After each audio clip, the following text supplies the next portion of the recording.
Come on, baby, let's go west to the promised land.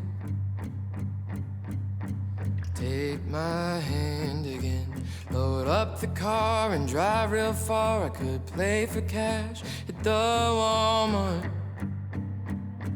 It don't rain enough around here, and you know it don't.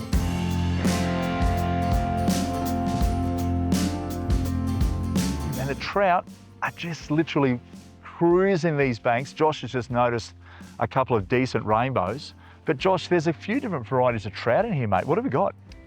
We've got a couple of brown trout. It's not an amazing amount. Mostly rainbow trout, which get to immense sizes in here. The biggest rainbow I ever caught was up in one of the back bays here, about 9 pounds. And there's also been tiger trout put in about 3 years ago. Are they aggressive, given the name tiger trout, or is it more the colours? The colour is where the name comes from for tiger trout, but they are very aggressive. They're a sterile hybrid between a brown and a brook trout, so they have no mating instinct. All they do, they're just a little eating machine.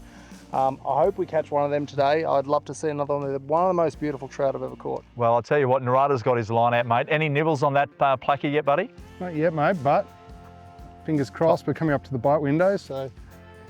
It's a good thing that you mentioned the bite. I see him out there. I'm just going to have a flick while we talk about this. The good thing about the bite windows, if you have a look at your Maori timetable, okay, the chart, it's all about moon set, moon rise, sun, tides, all that sort of stuff. Well, it hasn't really got too much to do with tides because we're up here in the dam. But if you run off that, it gives you an idea of black days, grey days, white days you don't want.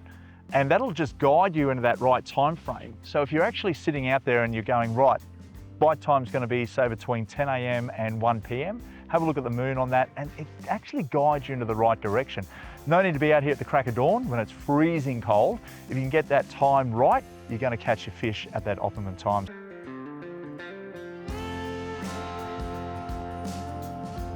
We've come back along this rocky bank, and I saw him maybe 10 metres up that way, and I've got just a very subtle little rig. It's a tiny little plastic under a float, and they see it and they just beeline for it. Sometimes they'll take it. This time he swam straight up to it. I watched him open his mouth and just take it in. I didn't even see the float move. And this one's really pretty too. Big pink stripe up the side, beautiful spots. I might just, Narada, you've got the wet-proof boots, haven't you? You get some real silvery looking ones. You can maybe walk back from the edge, and I don't want to get too wet here, but we'll see if we can just bring him in nice and close. He's well hooked. You're 4 pound? 5. 5, okay. Come on. Ooh, that's one of the better ones I've caught in a while, actually. Oh, he's gonna... The slippery eel.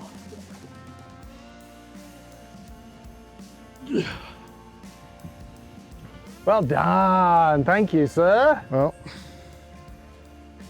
Joypers, it's a nice rainbow.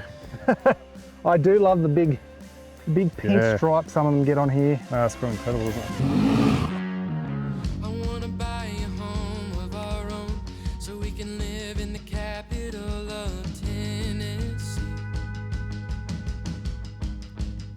But I know we've gotta be careful in every situation, weigh out our pros and cons.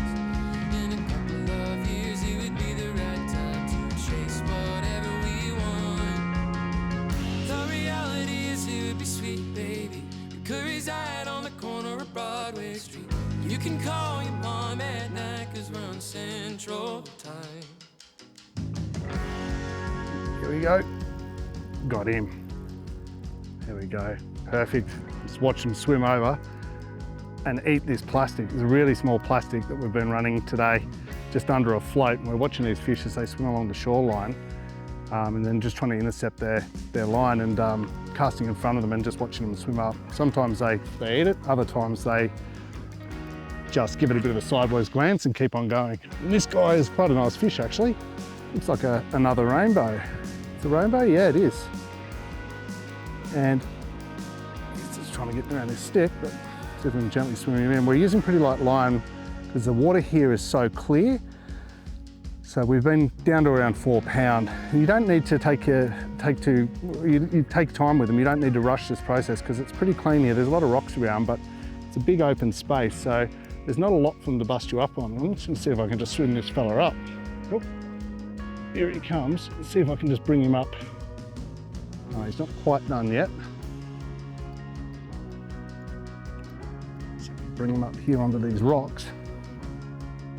Come on. It's a nice fish, this one. It's a good fish. These winter fish are just always beautiful to look at. They're really lit up. These beautiful big red colours and red stripes, and they get that real clean look to them. There he is, and that is a lovely big trout on pretty light spin gear. Yeah, he's a cracker. Beautiful. It's amazing. The water here's probably only a few degrees, probably 5 or 6 degrees, I guess. It's pretty chilly. It was -2 overnight, and warms up on the shallows. I think the fish just come up and mooch along in the sun. They get a bit of a suntan along the banks, but they're here for the warmth mostly. But yeah, the water being so clear, you can just spot them a mile away. Anyway, might see if we can get this one back in the water. Swim another day. It would be sweet, baby.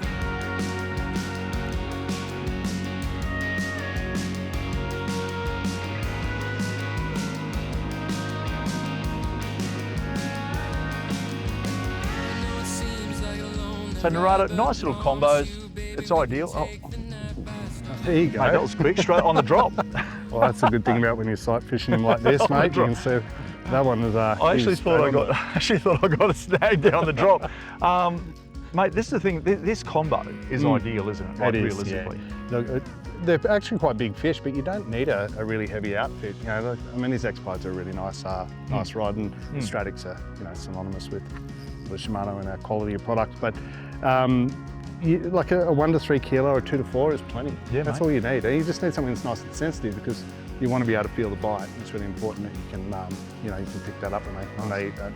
You know, egg or in this case, soft plastic. Mate, this is the thing, this placky here, I was talking, you know, obviously you guys are using, you've got a box full of different trout lures that you run out here.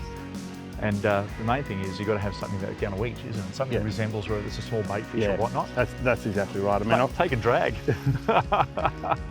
Thanks for that. Come back, buddy. Yeah, nice one, this one. Yeah, he's not bad. You've got to have a good selection of lures. I mean, obviously every lake or every river's got its own sort of food source, but there's some proven ones that just do the job time and time again. Mate, this thing's a bloody monster. Look at the size. Wow, that's a nice fish, mate. Well done. Happy with that. Look at him. Staying down deep, which is what he's doing. They're all very similar, you know, that sort of couple of kilo mark, or upwards of around 1.5 to 2. Look at that. I'd say he's 2 kilos. He's beautiful. He's a nice fish. He's a very nice fish. Thank you, mate. Come back to me. Good looking, aren't they? Right, now, see if I you're can going to handle this scoop one, them mate. I'm going to keep his head up. Sure. Just gently. Okay. Slide my hand under it. Yep, we'll turn around there for everyone at home so they can see what you're doing, mate, because that is a magnificent catch. Have a look at that lure. One thing I noticed with your hookups too is in the top jewel. Yeah. What are we seeing them do? Is it they coming up and belting it from down below, or what's the deal? They generally will. That's exactly. Because that was on the drop. I flicked that out a country mile. Slow drop, obviously a very small weighted jig head there, but he's just come up and gone, that tail's working. Yeah. I'm going to take it now. Rainbow trout, mate. Size that they release in these lakes, what's the deal? Are they going to breed here, or do they need to go downstream? I mean, there's no river here for them to be able to breed or spawn in, so they kind of, you know, mock spawn, I suppose, where they do sort of pair up around this time of year, but they're not breeding. So, you know, this is a stocked lake, which is great. It's great that, you know, they can come out here and enjoy it, and you can take the occasional fish and feel fine about it, which is great. That and smoke would be absolutely bloody delicious. There's a few different types out there. Terrible. Beautiful. I'll take it home. It's terrible, mate. You don't want to eat it. I'll have it. I'll dispose of it for you. Tell me about the colours this time of the year, mate. What are we seeing? Look at his mouth. It's the size of. Yeah, they're huge. Josh's. Yeah. he's a good fish. Yeah, mate. I mean, we've got browns in here, rainbows. There's even tigers in here, which are sort of a hybrid sort of species. But yeah, I mean, it's you know, these rainbows, they get big, they get huge. Now the gear, anyone out there, obviously nice and light is going to be the key. So you want to run something that's around that 1 to 3 kilo. Yeah, I wouldn't go any heavier, that's for sure. God no. 2000. This is the Stradic C2000HS. So high gear. allows us to get that lure out there. If I want to get a little bit more retrieve, just turn the handle a little bit faster, obviously, but on the drop, on a day like today, and I've been using the app as well that allows us to work out when the major fish bite is. So that's really helped us as well to catch fish like this. But mate, absolutely remarkable. And of course, the gear, it doesn't let us down as it never does. Getting up here to Thompson Creek Dam and some good trout to boot. And I'll tell you what, very envious for any of the locals or Sydney-siders who can get up here within a couple of hours to the Blue Mountains. What a remarkably gorgeous spot. And of course, if you are coming up here, make sure you do rug up because it is cold, bitterly cold. We pulled up, went through a puddle and all the ice broke. So mate, it gets pretty free. Oh yeah, it's frosty in the morning. For sure. Narada, thanks for your time, mate. Anytime. You caught fish. Well, someone had to. He was happy. Very impressed. Now, if you want to keep up to date with all things outside, simply head to our social pages and give us a follow. There you'll find tips, our latest Step Outside podcast, fishing segments and recipes.